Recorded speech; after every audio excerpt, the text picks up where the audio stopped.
Hey guys, welcome back to my channel. তো কেমন আছো বন্ধুরা? আশা করি সবাই খুব ভালো আছো, সুস্থ আছো, আমিও ভালো আছি।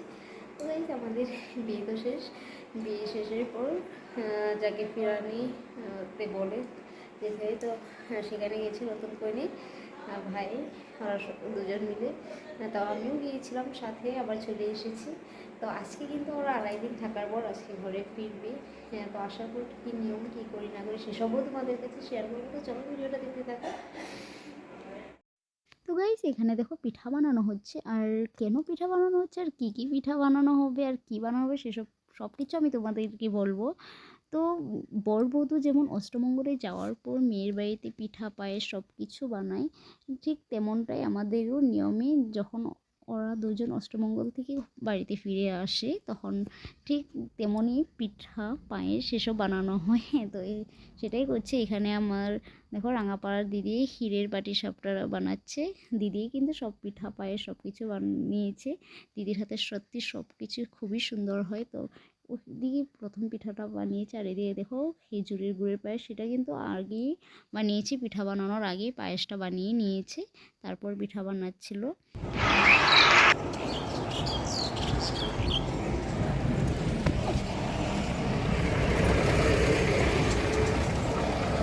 আর এবার দেখো গাইস, এই ঠান্ডার মাঝে বগরি পাড়ার দিদি আর দিদি যা মিলে কিভাবে বগরি পাড়ছে। এই যে দেখো,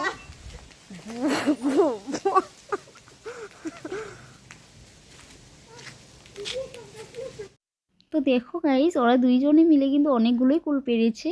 আমি অ্যাকচুয়ালি টক খেতে একদমই পছন্দ করি না, শুধু ওদের জন্যই এসেছি এখানে, ওদেরকে একটু হেল্প করে দিয়েছি। তারা কিন্তু খুবই ভালোবাসে, তাই তো বলে দেখো কিভাবে পারছে। ওদের কুল পাড়া দেখে আমি হেসেই যাচ্ছিলাম। গাইস, এবার চলে এসেছি ঘরে। দেখো, এই পিঠাটা কিন্তু একটু খারাপই হয়ে গেছে, শুধু নিয়মের জন্য বানিয়েছে। তো গাইস, এবার চলছে আমাদের রান্না করা পর্ব। তো চলো তোমাদেরকে দেখাই কি কি রান্না করছি। এখানে আছে পাবদা মাছ। দেখো গাইস, পাবদা মাছের সাইজটা কিন্তু খুবই বড় ছিল, আর খেতেও খুবই টেস্ট ছিল মাছটা।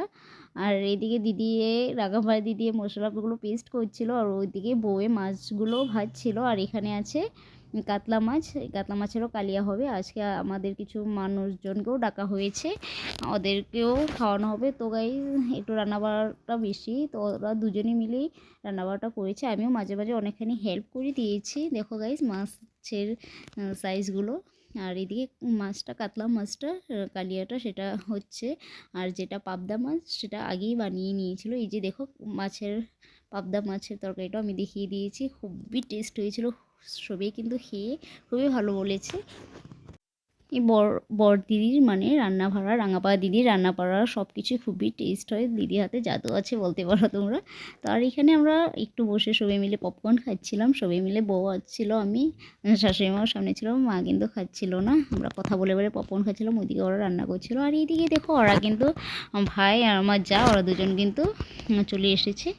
ওদেরকে এখানে একটু নিয়ম আছে, সেসব করে এবার ঘরে আসবে ওরা। আর এই দিকটায় কিন্তু এক একজন করে সবাই মিলে খাওয়ারগুলো প্রায় শেষের পথেই হয়ে গিয়েছে। আর আমার ভিডিওটাও আজকে গাইস এখানে শেষ করছি। তোমাদের ভিডিওটা কেমন লেগেছে অবশ্যই জানিও। আর যদি ভালো লেগে থাকে প্লিজ লাইক শেয়ার কমেন্ট করে চ্যানেলটাকে কিন্তু অবশ্যই সাবস্ক্রাইব করে দিও। তো আবার দেখা হবে নতুন আরেকটি ভিডিওর সাথে। তো তোমরা সবাই খুব ভালো থেকো, সুস্থ থেকো। আজকের মতো টাটা।